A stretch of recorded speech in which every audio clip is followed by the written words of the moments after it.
Hey guys, welcome to my YouTube channel. आज की video में हम क्रिप्टो के डिमांड और सप्लाई की बात करेंगे और साथ में क्रिप्टो के यूज़ केसेस जानेंगे। जो क्रिप्टो के टोकन हैं, उनकी क्या-क्या यूटिलिटीज़ होती हैं। बिकॉज़ ये ना यूटिलिटी की मार्केट है। यहाँ पर फाइनेंशियल एसेट नहीं होते। कोई भी क्रिप्टो का token as a financial asset नहीं होता। जिस तरह से हम शेयर मार्केट में ट्रेड करते हैं ना, तो उनके हम शेयर्स एक्वायर करते हैं। उनकी कुछ परसेंटेज, कुछ वैल्यू हम स्टेक होल्डर बनते हैं। लेकिन क्रिप्टो के अंदर हम यूटिलिटी टोकन्स को बाय करते हैं। यहाँ के टोकन्स रखने पर हम कोई क्लेम नहीं कर सकते कि we are the stakeholder of your company. हम ऐसा नहीं कह सकते। हम पर्टिकुलर यूज केस को देखते हुए उस टोकन को बाय करते हैं। तो ये सब चीज़ें डिमांड और सप्लाई के साथ कैसे काम करती हैं, थोड़ा सा समझते हैं। ये जो डिमांड एंड सप्लाई वाला टर्म्स है, ये बिजनेस के अंदर सब जगह यूज़ किया जाता है। कि आप लोगों को नॉर्मली से पता होगा कि अगर किसी चीज़ की डिमांड बहुत ज़्यादा हो और सप्लाई कम हो, तो प्राइस के अंदर हमें ग्रोथ देखने को मिलती है। लास्ट टाइम कोविड के सीज़न में हम सभी ने देखा कि किस तरह सैनिटाइज़र और मास्क की डिमांड बहुत पीक लेवल पे थी, बहुत हाई लेवल पे थी और उसकी सप्लाई एंड प्रोडक्शन बहुत कम हो गया था। तो रिज़ल्ट क्या हुआ? बहुत ज़्यादा प्राइस हमने पे करना पड़ गया उन चीज़ों का जो नॉर्मली हमें डे टू डे लाइफ़ में यूज़ आती थी या नॉर्मली हमें मिल जाती थी सेम प्रिंट प्राइस पर। लेकिन हमें बहुत ज़्यादा प्राइस पे करना हुआ उस चीज़ के लिए। लेकिन एक बात पर यहाँ ध्यान देने की ज़रूरत है कि आर्टिफ़िशियल डिमांड क्या होती है? आर्टिफ़िशियल डिमांड क्रिएट करना, सप्लाई को रिलीज़ करना और अपना प्रॉफ़िट बनाना। अभी रिसेंटली एक टोकन लिस्ट हुआ था जिसे हम पेपे कॉइन या पेपे टोकन कहते हैं।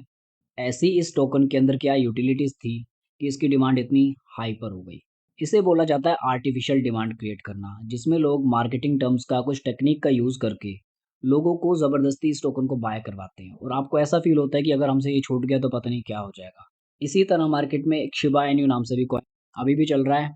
जब ये आया था तो इसने लाखों % का रिटर्न दिया लोगों को। आज हम इसको इसलिए बाय करते हैं कि क्या पता दोबारा से भी ऐसा काम कर जाए। लेकिन क्या आपने कभी सोचा है इसके साथ कौन-कौन सी यूटिलिटीज़ जुड़ी हैं? अगर इसको हम होल्ड कर लेते हैं, अपने पास रखते हैं, तो क्या फ़ायदा होगा हमारा? इसके गिटहब पर मैंने वैल्यू चेक की तो कुल मिला के डेवलपमेंट ना के बराबर है। शिबेरियम वगैरह 2-3 चीज़ों को ये लॉन्च करने के लिए कमिट कर रहे हैं बट कोई फ़ायदा मुझे लग नहीं रहा उसका क्योंकि कोडिंग एक्टिविटी बिल्कुल ज़ीरो है इनकी। अब एक्चुअल डिमांड क्या होती है और आर्टिफ़िशियल डिमांड क्या होती है? आर्टिफ़िशियल आप समझ चुके हैं, एक्चुअल डिमांड आते हैं हम थोड़ा इथेरियम के ऊपर गो थ्रू करते हैं। देखिए इथेरियम एक ऐसा टोकन है, अभी इसका प्राइस चल रहा है $1850 के आसपास।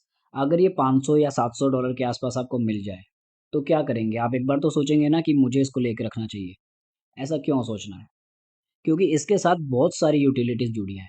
पहली बात तो इसका इकोसिस्टम ना बहुत बड़ा है। उसके अंदर कहीं भी गैस फ़ी, कोई भी ट्रांज़ैक्शन करनी होती है तो ईथर हमारा यूज़ होता है, यानी कि ईथर वहाँ पर खर्च होता है। एक स्मार्ट कॉन्ट्रैक्ट डेवलपर के लिए इथेरियम बहुत यूज़फुल है, उसको तो हर समय चाहिए। अगर चीप प्राइस पर मिलता है तो उसकी एक यूटिलिटी मज़बूत हो जाती है।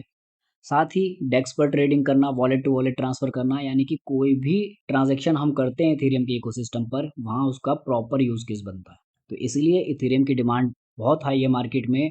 आप लोग जानते हो एयर ड्रॉप हंटिंग भी करते हो, तो एयर ड्रॉप के अंदर आपको पता है ना सबसे ज़्यादा क्या यूज़ हो रहा है और सबसे ज़्यादा प्रॉब्लम किस चीज़ की हो रही है कि यार बहुत ज़्यादा गैस फ़ी पे करनी पड़ जाती है। एक दूसरा टोकन है बीएनबी, ये बाइनेंस एक्सचेंज का टोकन है। इसके साथ यूटिलिटीज़ क्या है कि आईसीओ, आईडीओ इन सब में लॉन्चपैड वगैरह के अंदर हम पार्टिसिपेशन करते हैं। ट्रेडिंग फ़ीस में भी हमें डिस्काउंट मिलता है और भी काफ़ी सारी यूटिलिटीज़ हैं लाइक स्मार्ट कॉन्ट्रैक्ट बनाएँगे तो वहाँ पर भी ये यूज़ होगा। तो अगर ये हमें $50 के आसपास मिल जाए, अभी तो $300 के आसपास है। अगर $50-60 मिल जाए तो क्या आप छोड़ दोगे इसको? वो अलग बात है किसी की बैड न्यूज़ के कारण वहाँ पर गिर जाए, तो सब लोग अवॉइड करते हैं ऐसी बाइंग को। बट जनरली अगर मार्केट क्रैश होती है और ये हमें चीप प्राइस पर मिलेगा तो आप लोगे। और इन टोकन्स का ना बहुत ज़्यादा प्राइस ड्रॉप भी नहीं हुआ। जो हाईली डिमांडेड टोकन्स होते हैं ना, उनका मार्केट में बहुत ज़्यादा प्राइस ड्रॉप भी नहीं होता और उनकी ग्रोथ जो है वो लॉन्ग टर्म देखी जाती है। अब 2 कैटेगरी हमने यहाँ पर बनाई है कि हाइप बेस्ड और पर्टिकुलर एक्चुअल डिमांड बेस्ड। इन दोनों के बीच ना एक चीज़ और दिखाता हूँ, ये है क्वांटम। अब आया तो यूटिलिटी के साथ था कि मैं बिटकॉइन और इथेरियम का मिक्सचर हूँ और बहुत अच्छी चीज़ बना रहा हूँ, मेरी अपनी ईवीएम मेरी अपनी वर्चुअल मशीन है और स्मार्ट कॉन्ट्रैक्ट आप रन कर सकते हैं, काफ़ी सारी यूटिलिटीज़ ने बताई। लेकिन आउटपुट क्या मिला? काफ़ी चीज़ें समझिए, आपको ना इस मार्केट के अंदर रहना है, ग्रो करना है, तो कॉमन-कॉमन चीज़ों को ना निकाल के अलग कीजिए, अपने रूल बुक में लिखिए। आउटपुट क्या दिया? कितनी एप्लीकेशंस आज क्वांटम के ऊपर या क्वांटम जैसे हज़ारों प्रोजेक्ट जो स्मार्ट कॉन्ट्रैक्ट या गैस फी की यूटिलिटी के साथ मार्केट में आए, कितनी एप्लीकेशन उन्होंने बनाई है आज तक और कितनी आप अपने फ़ोन में, अपने लैपटॉप में या क्रिप्टो के अंदर जो एनवायरनमेंट है, उसमें आप यूज़ करते हो? नहीं करते ना। तो नहीं करते इसका मतलब क्या है कि इन्होंने डिमांड दिखाई है लेकिन लोगों ने अडॉप्ट नहीं किया। इस टोकन की 100% सप्लाई रिलीज़ है। अब मार्केट के अंदर सप्लाई ज़्यादा हो गई है। क्या समझ रहे हैं? डिमांड सप्लाई को भी देख रहे हैं। सप्लाई बहुत ज़्यादा हो गई है, डिमांड उतनी नहीं है। 10, 15, $20 पर लग रहे होंगे। अब 10, 15, $20 पर इनके 100 मिलियन टोकन को तो नहीं बाय कर लेंगे ना। तो हम बाय किस लिए करते हैं इन सब चीज़ों को कि यार कभी प्राइस बढ़ जाएगा। वो ठीक है, क्रिप्टो के अंदर ना बहुत हाइप है, हर कुछ भी टोकन कभी भी कितना बढ़ सकता है, इसमें कोई डाउट नहीं है। लेकिन एक पर्टिकुलर इन्वेस्टमेंट ना ऐसे नहीं की जाती कि मैं बाय कर लूँ कभी बढ़ जाएगा। इस सोच से इन्वेस्टमेंट नहीं की जाती। इन्वेस्टमेंट हमेशा आगे का गोल देख के, एक लॉन्ग टर्म का गोल देख के की जाती है, जहाँ पर आपको उस प्रोडक्ट की पर्टिकुलर डिमांड आती आती हुई दिखे कि इन फ्यूचर इसकी डिमांड बहुत ज़्यादा हो जाएगी तो इसका प्राइस ग्रो करेगा। तो ये यूटिलिटीज़ टोकन है, these are not financial asset. तो अपने सोचने का तरीका बदलिए। हाइप बेस्ड टोकन को बाय कर सकते हैं लेकिन वो शॉर्ट टर्म का गेन दे सकता है और पोर्टफोलियो को बर्बाद करने में सबसे ज़्यादा उन्हीं का हाथ होता है।